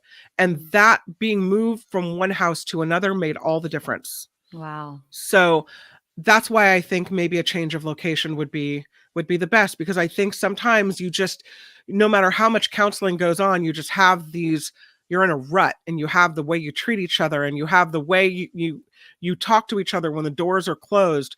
And unless, you kind of get out of that and get into a place where it's done differently, then you can't circle back to it and, Mhm. be respectful again. I think that might be the answer the more I Yeah. think And, about it. somebody was mentioning the military or maybe even something like the Job Corps, right? Mhm. Or the Peace Corps or something like that. I don't know the age requirements for stuff like that. When you're talking about a change of scenery, when you're Mhm. talking about, look, you don't want to go to school, you don't think you're going to go to college, you have no Right. aspirations to better yourself. You think that this is the best that you can do? Okay, let's have you give a little bit more then and put you in something. Look into the Job Corps. It could give them a skill. You do stuff for other people. um, I don't think, I mean, I'm pretty sure the Job Corps, I don't know what the age requirement is for Job Corps, but obviously once she turns 18, she should be eligible for anything. She may even be able to apply right now. It's an idea. I like, Kim, I like what you're saying about a change of scenery, Mhm. kind of a removal from that group of friends. And I'm not just going to solely blame the group of friends. I'm sure she has Yeah. some great friends, Well, and a but removal from the house too. The house where this is the norm. This is the way we're treating our parents, right? It's a removal from that whole situation. Say she does go live with you. Say she gets plopped in the Maduro household. right. Then she sees how there's a different dynamic. This is how we talk to each other in this house. This Hmm. is our normal. You either fit Right. into our normal, or the next escalation in the process is going to be even worse for you.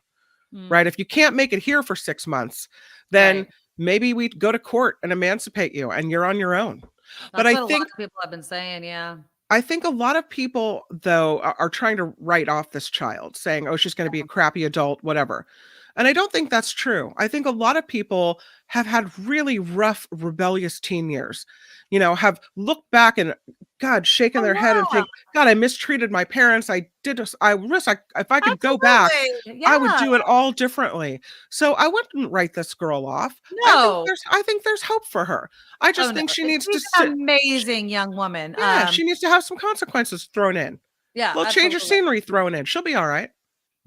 And Star says the Job Corps provides training for individuals ages 16 to 24, but then right after Mo Direct says it's a cesspool of losers. I have no experience with the Job Corps. All I know is that it's a place where you can go and get a job and get training. And I always imagined it in my mind as giving back to communities and things like that. Mo, do you have experience with the Job Corps? Or is that just your opinion? Yeah, my heart just breaks for her. And Yeah. and when you know the mom, when you know the kids, and they're great people, and they're in this situation that is on one hand very common, but on the other hand, you worry because you've seen it go so many different ways, right? There's definitely a fork in the road that's coming up for her daughter. And her daughter's going to have to decide, are you going to live your best life, but it's going to be immature, it's going to be disrespectful, and at some point it's going to be alone because your parents are not going to deal with that crap, and you're almost an adult so you can get your butt out? Or do you want to kind of change the course a bit? Yes, you're 17 or whatever, and you want to hang out with your friends and have fun, but there's also a point where you come home, you tell your parents where you are. If they say come home at a certain time, you do, because it's the trust. That's what I tell my kids, Kim. I go, look, you have my trust. Only you can lose it by the actions that you take. So, and then once you start eroding that trust, it is much harder to get back to the place where you were. And that's right. where I think Jen's at right now, is it's so hard to just get back to base level because there's so much mistrust and disrespect. And I just feel so sorry for her. I really do. I would really tell do. Ava as well that you think this is living your best life. You Yeah. think partying and living it up and staying out as long as you want and doing what you want to do is living your best life. You know what is not living your best life? Fast forward 10 years. I know maybe you don't want to think about 10 years, right? It's all the now. We're living in the now. But fast forward 7, 10 years down the road. Do you think it's going to be living your best life with no teeth on the sidewalk in San Francisco, or in a cold place where you're homeless, you have no money, you have no education, or you're in a, crappy little apartment that's all dingy and gross and you can't afford food? You think your parents are going to support you after all this? I feel like living your best life might be planning for the future. And planning for your future means going to school, listening to your parents, and trying to be a better person instead of living a better life. Yeah. And again, and we're not trying to roast her, Anonymous. We're trying to give her some advice and kind of get through her head. And I'll say this, at the same time that some teens are living their best life, right? And not going to school and not trying in those aspects, there are so many other kids that are. And those are the people that you'll be competing for in that future that you will meet, whether you're ready for it or not. There will come a time where you will be 27 and 37. And it doesn't sound like the decisions that you're making right now are going to impact that future, but they do. Because right now, there are kids that aren't wasting it. Yeah, they're still having some fun. Yeah, they're still maybe going to a party here and there, but they're not missing school, and they're not messing up their grades, and they're still getting, keeping the trust of their parents, who will then in turn help them in their lives in other ways. Because it's a lot easier to help your kid excel in, let's say, college or getting their first career versus having to get them, off the ground because maybe they've been drinking for weeks on end or whatever, fill in the blank. You don't want to start below everybody. You want to stay at least on the same level as your competition, moving very quickly towards your future. And I just hope that, this conversation gets through to her. I was made aware this morning because I put out the teaser for the show, Kim, that Jen's daughter did see it. And so she's well aware. She's totally aware that this conversation's happening. She was well aware that that we had the conversation yesterday, and they know me. And I love her kids. I do. They should treat their mother better. Yeah. They should treat their parents better. They do everything for them. And I think that that's such a typical thing for a parent to say to kids. But when you have kids of your own and you realize how much you really do for them, to imagine the day they look at you and tell you to F off, what are you going to do, is heartbreaking. It's absolutely heartbreaking. And as I said, they're before the grace of God, because you and I both have 13-year-olds. So, maybe we're super naive. 14 years old, Kim. Get it straight. Sorry, she 14. just turned 14. Sorry. How could you? That's right. You got to get it Uh, straight. She's not I there would to- also, in addition to selling the car and the phone, all Mhm. social media gone. Yeah, I know. Well, with the phone should come that, right? And then again, it's earn these things. If you want a car, then get a job. It'll keep you busy. Right. That's the other thing. And I don't know what activities Jen's daughters are in, but when you talk about how you keep kids out of trouble, oftentimes it's because you have them in things that take up time. Right. So sometimes I worry. We talk about all the time, kid. My kids are on the electronics too much, this, that, and the other. And then I think about their day. And like, for instance, my daughter, she's in a play, she does tutoring, she's in cheerleading. My son, he's in parkour, he does things at school. He has, hobbies like chess and working out and Boy Scouts. So it's like, at least they're part of something that takes them. I'm not saying Jen's daughters aren't part of anything. I just don't know their extracurricular activities, but maybe add to them. Right? Find something they're really, really into and make it a net positive. Like, okay, you're not going to be doing this because you're grounded. But if you want to get out of this house, why don't you learn X, Y, and Z hobby? Why don't you do fill in the blank? Something that they're interested in, because then it develops them as a person. They're not just sitting there on their butt hating you because they can't go out or on their phone or whatever. And they're actually doing something to make themselves, a better person. Yeah. That's another idea. Whatever it is that's done, it's going to be hard to do. Whether it's sending her somewhere else, whether it's taking all this stuff away and selling it, I even saw someone say, take the door off the bedroom too.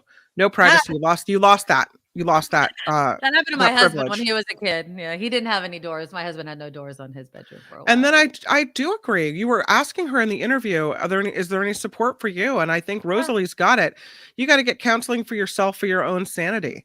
You need that support. I wanted to reach through the screen and just grab her and hug her as a mom and go, oh my God, it's so clear that she cares. And it's so clear that she's doing the best she can do. I just, I think you got to take care of yourself now too. And I love this feature because, again, I think that a lot of people can relate either because you're a parent or you were kind of that kid. But she was the one that reached out to me and said, maybe bring it up on your show. Maybe somebody has an answer. And that's why I brought her on. I wasn't, trying to exploit her pain or her situation. She genuinely is asking for help. She's desperate. Like, I feel like I've tried everything. I feel like we're instituting consequences. I feel like I'm having these conversations, and yet they may apologize one day and then half a second later, it's F you, mom, I'm going out. And the dad is involved, Liz. I will say that he is an involved dad. He also, though, works and travels for work sometimes. And so, sometimes she's alone. And I think she had mentioned during the interview, her mom and her mother-in-law are very close by.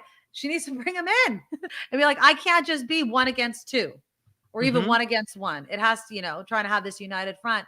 It's tough. I'll keep you guys posted on it. She's, I know, going to get all of these comments. But yeah. I hope she takes them with the love with which they're intended. Oh, absolutely. That we're not trying to be like, you're a horrible mother. No, not at all. No, like, we could be right behind you, sister. So absolutely. Yeah. And I told her that too. I was like, and I was like, we could record it or we could do it live. And I will say this, the community in the comments has been amazing. I don't think any of you have been, saying anything that she either hasn't thought of or heard herself. But I think it's also just the commiseration of it all, because it can be so lonely when you're having a problem at home with your kids, whatever kind of problem. It can feel very isolating. And the truth of the matter is, at least I see from the comments, and I know she knows intellectually, she's not the first, nor will she be the last parent to go through something like this. True. But you have to do something in your situation, knowing you're not alone. Yeah, it might be a little bit of comfort, but you still got to do something about it. You have to do something about it. And I think you also have to pick your battles as well. So what are the things that are unacceptable to you? What are the must do's? Must go to school, must treat me with respect, must, finish homework, whatever your must do's are, you got to stick to it. And then the little things like, I don't know, are we past if 10 minutes late past curfew is an issue, or what is it? Like what Right. are the things that you can let go, and what are the things where you hold the line? Because that's also for your sanity. I'm not saying you should let things go. I'm just saying that, at some point you have to go, okay, here's what I can control. Here's the things Exactly. I can insist on. So, Well, I thank everybody. I really do for the comments. There was an Amy. I'm going to get back to you. Amy, you know her in the comments. I don't know if she's still here right now. Yes, you are, Amy. There you are, Amy. I really hope Jen gets some answers. Rough situation for sure. Amy, I did get your email. Amy sent me a very long email based on a conversation we actually started on this show regarding her child. Claiming, I'm going to use the word claiming, and it will make sense because of Amy telling the story, that she was transgender. And Amy did not know for an extended period of time, even though the school knew.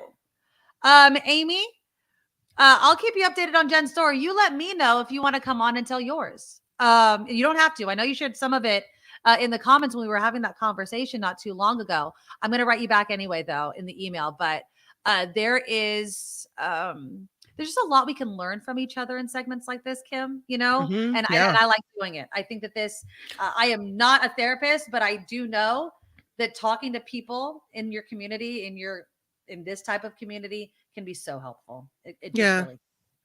It is helpful. It's helpful to us too, I think, to make sure that we're insisting on being treated respectfully and laying that groundwork now, as well as, hopefully we have before this. But yeah, I think it's helpful not only if you are going through it or have gone through it, but also for us where, our kids are approaching that age. Exactly. I just want to throw this story in. I was going to bring it up to Jen, even though it's not the same situation. But just about how parents interact with their kids given the life that they led when they were a kid. Macklemore, he has come out and he's saying that he is taking his 7-year-old daughter to AA meetings with him. His daughter's name is Sloan. And he talks and Sloan is his eldest daughter. And he says that he's attending AA meetings with her, and he's taking her with her in the spirit of transparency about his struggles. He said, Sloan's been going to meetings with me. She asked me questions like, Daddy, how's your sober meetings going? We talk about it, and I don't want to hide that because it's not something I need to feel guilt or shame or secrecy around. The whole intention is to put it out into the open. I'm not a finished product. This is what I'm working on. These are my struggles. These are things that might have in our family that we might have to keep an eye on, but just be honest. And I bring this up because, some people would worry, if I talk about this, then it might make them want to do it, right? If I expose them to this, then, oh my God, this might happen. And I love the fact that he sees it a different way. And, we have in our family, both my husband and myself, there are histories of either drinking or drugs or mental illness. And instead of hiding those from your kids, you talk to them about it because it makes them be aware. So, for instance, if you have someone in your family that was addicted to drugs or alcohol, and you see your kid drinking alcohol at a very young age, you could be like, we have that addiction in our line. And you can believe whatever you want about addiction versus genetic, nature, nurture, whatever. But knowing somebody that's gone through that pain and sharing that story can be so helpful and can be such kind of a guiding light to kids at such an impressionable age. Hearing those stories being like, you think I don't know what it looks like when you're drunk at 2:00 in the afternoon? You don't know what I know what it looks like when you're high or whatever, fill in the blank. I do because of X, Y, and Z, because it was my parents or it was my sibling or it was my cousin or whatever. That's what I think is so great. And I love the fact that Macklemore is coming out and being honest about it, because I think there is a point where your kids need to see you not only as an authority, Yeah. but as someone that's been through it. So I think we might part company a little bit on this one. This is a 7-year-old child. Yes. From what I understand, Right. the things that come out and are discussed in those Alcoholics Anonymous meetings can be, pretty brutal. People open up, they share everything. Right. And I don't know if people would want to do that in front of a 7-year-old child. And I That's a good also point. don't know if some of the content is appropriate for her. That is why there are meetings for families and kids of people that are suffering from addiction, that they can go and talk to other kids. What's it like when your dad's drinking or your mom is, passed out on the couch or whatever it may be?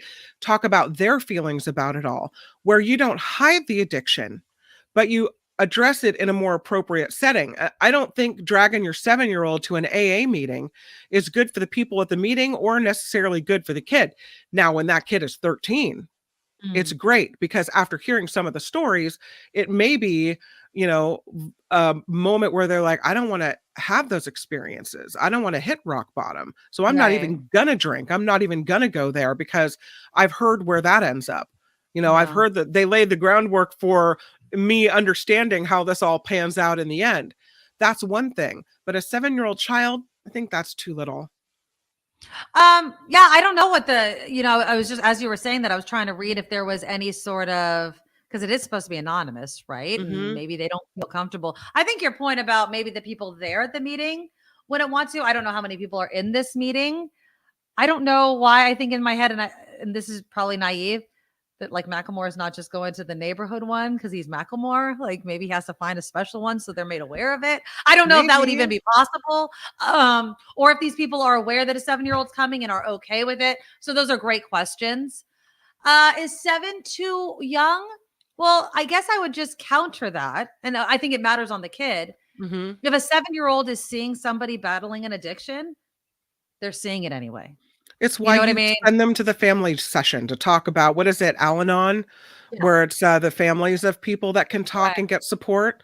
That's why they don't need to hear all the, all the other Rock bottom stories of the, story. yeah, that's too much. I mean, I know she's probably seeing the effects of addiction for her father, Right. but there's still some type of childhood there to be preserved. And when you're dumping her in the middle of stories in the Alcohol Anonymous meeting, I don't necessarily know that's my sweet childhood moment that I'll always remember. No. Yeah. Yeah, John agrees with you. 7's too young for AA or Alateen, but not too young for counseling, Right. which is true. Karen Hmm. also agrees that 7 is too young.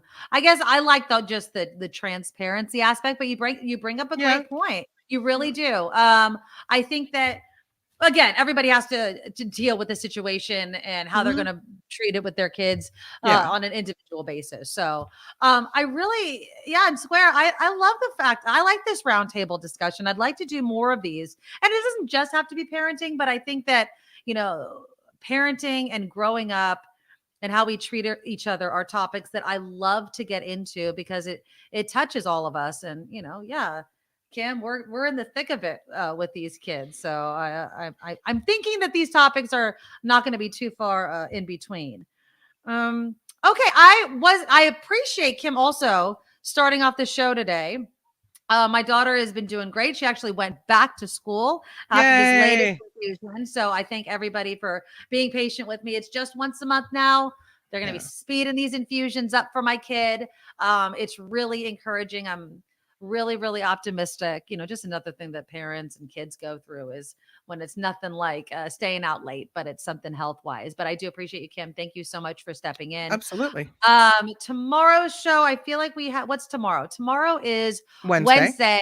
I think we were going to try to get Clark Reed in to talk a little bit of tech. I'm going to reach out Awesome. to see if he'll be available tomorrow. And then on Thursday, I took a photo yesterday, Kim McAllister. Did you look at the moon? Did you see the moon yesterday? It was gorgeous. Absolutely gorgeous. So I was driving Yeah. with my daughter. So what did I do? Of course, whipped out my phone and I took a picture because on Thursdays, Jefferson Graham's going to join us because he does a show right after ours on Okay. YouTube on Thursday. I took Yeah. a picture of it, and of course, it looked like crap.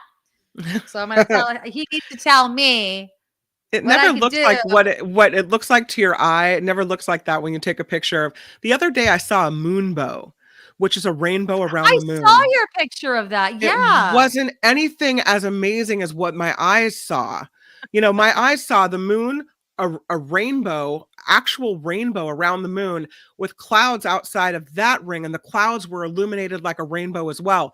It was Ooh. breathtaking. It lasted for maybe 3 minutes before it was gone. Oh. and I couldn't get a really good picture of it. I Okay, tried so though. bring that. Yeah. So bring that picture on Thursday. So what Yeah. we're gonna do on Thursdays with Jefferson Graham Yeah. is we're gonna submit some pictures, and he's gonna tell us, okay, this is what you should have done just with your smartphone. So I think this is gonna be a fun one. And if there's pictures that you take, you guys send them in to us, and we'll throw them up there, and we'll have Jefferson Graham kind of do that. We're gonna talk about jobs reports on Friday. I already have an interview booked on Friday, which is always a fun day because we have Friday food, and then we have movies with Tim Sika. I do want to give though some shout outs to people that have been donating during the show because I really appreciate you guys tuning in each day. And I don't know if you did them already, Kim, but I'm going to do them again. Murphy started us off with a $10 donation. Andreas beat me to it. Hope everyone has a fabulous day. Andreas, Nikki Ruck, thank you, Andreas. $50 from really nice. Beth. Thank you, Beth. Great show as usual, So Kim. nice. So nice. Harry, $20 for the infusion teddy bear. Oh, you're so sweet. Yeah, she's doing really well. Honestly, it's awesome how well she's doing. Thank God. Ms. Organic with a $10 donation. And her comment was, consequences for teenagers are so difficult in this day and age. Yes. Yeah, true. They are. Doreen with a $10 super sticker. Thank you, Doreen. Yeah, thank you. Denise, $5 donation. Seriously, I was just a listener on Station X, but feel so much more connected to the show now. Thanks for making it happen, Nikki and Kim. Yeah. That warms my heart. And that's Yeah. why we do this every single day, you guys. So I appreciate all of you. Again, before the show ends, click that thumbs up button on YouTube. Click it. It helps grow the show. We get to see everything. It makes a difference. It doesn't sound like it, but it does. Thanks to everybody that's become a Patreon subscriber. If you could donate every month and become a Patreon subscriber, just go to thenikkimadoroshow.com and you'll find the link there. The Nikki Maduro Shop is where you can get merchandise like shirts and tote bags and tumblers and AirPod cases and everything like that. And you can get it at thenikkimadoroshop.com. Excellent show, Kim. Thank you again. I love you, my friend. And we'll talk tomorrow. Bye-bye. Nikki, you're all so awesome. You're proud, like a beautiful blossom. You're all so the best. I really can't rest. You're all so awesome. Wow. Okay.